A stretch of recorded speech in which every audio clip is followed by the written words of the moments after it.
আসসালামু আলাইকুম। বাংলাদেশ বেতার খুলনা। খবর পড়ছি শেখ শারাফাত আলী দুলু।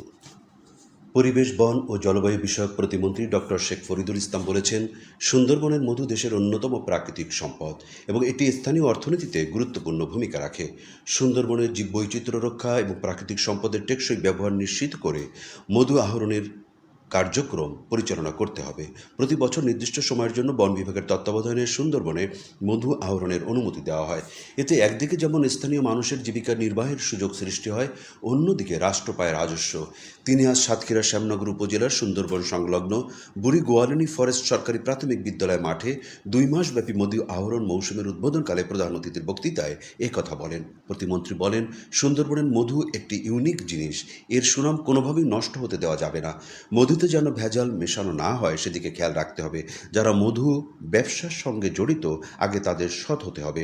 শিক্ষিত বেকার যুবকরা অনলাইনে প্রশিক্ষণ নিয়ে মধুর ব্র্যান্ডিং করে স্বাবলম্বী হতে পারে, তবে তার আগে সুন্দরবনের মধুর প্রতি আস্থা তৈরি করতে হবে। তিনি আরও বলেন, সুন্দরবনের তৎপর জলদস্যুদের একটি তালিকা তৈরি করা হয়েছে এবং অচিরেই এই বন দস্যুমুক্ত করা হবে। জলদস্যুদের সহযোগীদেরও আইনের আওতায় আনা হবে। সুন্দরবনের উপর নির্ভরশীল বনজীবীদের জীবনমান উন্নয়নে সরকার আন্তরিকভাবে কাজ করবে। খুলনা অঞ্চলের বন সংরক্ষক ইমরান আহমেদের সভাপতিত্বে স্থানীয় সংসদ সদস্য গাজী নজরুল ইসলাম, জেলা প্রশাসক Ms Afroza Akter, police super Arefin Jewel, র্যাবের কমান্ডিং অফিসার লেফটেন্যান্ট কর্নেল নিস্তার আহমেদ, বিভাগীয় বন কর্মকর্তা হাসানুর রহমান, জেলা বিএনপির আহ্বায়ক রহমতুল্লাহ পলাশ, যুগ্ম আহ্বায়ক মোহাম্মদ মনিরুজ্জামান সহ গাবুরা ও বুড়ি গোয়ালিনী ইউপি চেয়ারম্যান এ সময় উপস্থিত ছিলেন। পরিবেশ, বন ও জলবায়ু পরিবর্তন বিষয়ক প্রতিমন্ত্রী শেখ ফরিদুল ইসলাম সাতক্ষীরা সদর উপজেলার বলদঘাটা গ্রামের কুমড়া খাল খনন কর্মসূচির উদ্বোধন করেন। এ সময় তিনি বলেন, শহীদ প্রেসিডেন্ট জিয়াউর রহমান খাল খননের মাধ্যমে কৃষিতে বিপ্লব এনেছিলেন। দীর্ঘদিন পর সেই খাল খননের মাধ্যমে বাংলাদেশের কৃষিতে আবারও বিপ্লব সাধিত হবে। সংসদ সদস্য আব্দুল খালেক, জেলা প্রশাসক আফরোজা আক্তার, পুলিশ সুপার আরেফিন জুয়েল ও জেলা বিএনপির আহ্বায়ক রহমতুল্লাহ পলাশ সহ সরকারি কর্মকর্তা ও রাজনৈতিক নেতৃবৃন্দ এ সময় উপস্থিত ছিলেন।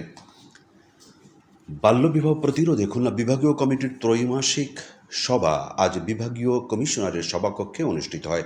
সভায় জানানো হয়, মহিলা বিষয়ক অধিদপ্তরের আওতায় খুলনা বিভাগের ১০ জেলার বাল্যবিবাহ প্রতিরোধ সংক্রান্ত ত্রৈমাসিক প্রতিবেদন অনুযায়ী গত জানুয়ারি, ফেব্রুয়ারি ও মার্চ মাসে ৮৬টি বাল্যবিবাহ প্রতিরোধ করা হয় এবং ৭৬৫টি উঠান বৈঠক করা হয় এবং জেলার প্রতিটি ইউনিয়নে স্কুল প্রোগ্রাম করার পরিকল্পনা গ্রহণ করা হয়। এছাড়া সভায় বাল্যবিবাহ প্রতিরোধে মোবাইল কোর্ট চালু করা ও সংশ্লিষ্টদের বিভিন্ন সচেতনতামূলক কার্যক্রম পরিচালনা করার জন্য অনুরোধ করা হয়। ভারপ্রাপ্ত বিভাগীয় কমিশনার মোহাম্মদ নাজমুল হকের সভাপতিত্বে বিভাগীয় সমাজসেবা কার্যালয়ের পরিচালক অনিন্দিতা রায় ও মহিলা বিষয়ক অধিদপ্তরের উপপরিচালক সুরাইয়া সিদ্দিকা সহ কমিটির সদস্যগণ এ সময় উপস্থিত ছিলেন। খুলনা সিটি কর্পোরেশনের প্রশাসক নজরুল ইসলাম মঞ্জু আজ মহানগরীর ২৮ নম্বর ওয়ার্ডের ইন দাসডেন এলাকায় বিনোদিনী হাসপাতাল থেকে বানিয়া খামার পর্যন্ত ড্রেনের পেরিমাটি উত্তোলন কার্যক্রম পরিদর্শন করেন। এ সময় তিনি সংশ্লিষ্ট প্রকৌশলীদের কাজের গুণগত মান নিশ্চিত করার নির্দেশনা দেন এবং দ্রুত সময়ের মধ্যে কাজ সম্পন্ন করার উপর গুরুত্ব আরোপ করেন। সরকারের নির্বাচনী অঙ্গীকার বাস্তবায়নে সারা দেশে আগামী ৫ বছরে ২৫ কোটি বৃক্ষরোপণ কর্মসূচির অংশ হিসেবে আজ খুলনা বাগেরহাট মহাসড়কের বারাকপুর এলাকায় এই বৃক্ষরোপণ কর্মসূচির উদ্বোধন করা হয়।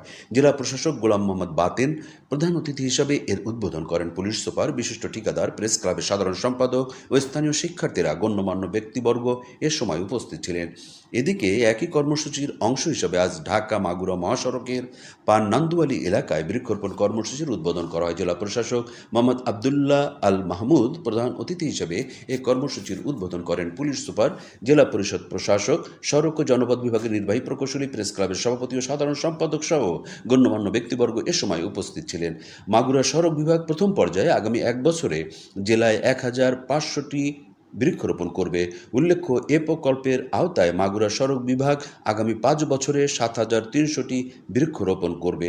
এছাড়া সারা দেশের ন্যায় ঝিনাইদহের শৈলকুপা উপজেলার বসন্তপুর এলাকায় ২৬ কিলোমিটার সড়কের দুই পাশে প্রায় ২,০০০ ফলদ ও বনজ গাছের চারা রোপণ করা হয়। জেলা প্রশাসক আবদুল্লাহ আল মাসুদ প্রধান অতিথি হিসেবে এ কর্মসূচির উদ্বোধন করেন। অবসরপ্রাপ্ত সরকারি কর্মচারী কল্যাণ সমিতির উদ্যোগে মেহেরপুর জেলা প্রশাসকের সম্মেলন কক্ষে আজ এককালীন অনুদান ও জটিল রোগের চিকিৎসার জন্য ৩৪ জন উপকারভোগীদের মধ্যে মঞ্জুরকৃত ৩,৯৬,০০০ টাকার চেক বিতরণ করা হয়। জেলা প্রশাসক প্রধান অতিথি হিসেবে এসব চেক বিতরণ করেন। সবশেষে আবহাওয়া। আজ রাত ১টা পর্যন্ত পূর্বাভাসে বলা হয়েছে খুলনা, যশোর, কুষ্টিয়া, পাবনা, বগুড়া, টাঙ্গাইল, রাজশাহী, মাদারীপুর, ফরিদপুর, ঢাকা, ময়মনসিংহ, কুমিল্লা, নোয়াখালী, চট্টগ্রাম ও সিলেট অঞ্চলে পশ্চিম উত্তর পশ্চিম দিক থেকে অস্থায়ীভাবে ঘন্টায় ৪৫ থেকে ৬০ কিলোমিটার বেগে দমকা অথবা ঝোড়ো হাওয়া বয়ে যেতে পারে। সেই সঙ্গে বৃষ্টি অথবা বজ্রসহ বৃষ্টিপাতের সম্ভাবনা রয়েছে। এসব এলাকার নদীবন্দর সমূহকে ১ নম্বর সতর্কতা সংকেত দেখাতে বলা হয়েছে। খবর শেষ হলো। আমাদের পরবর্তী খবর প্রচারিত হবে আগামীকাল সকাল ৮টা ১০ মিনিটে বাংলায়।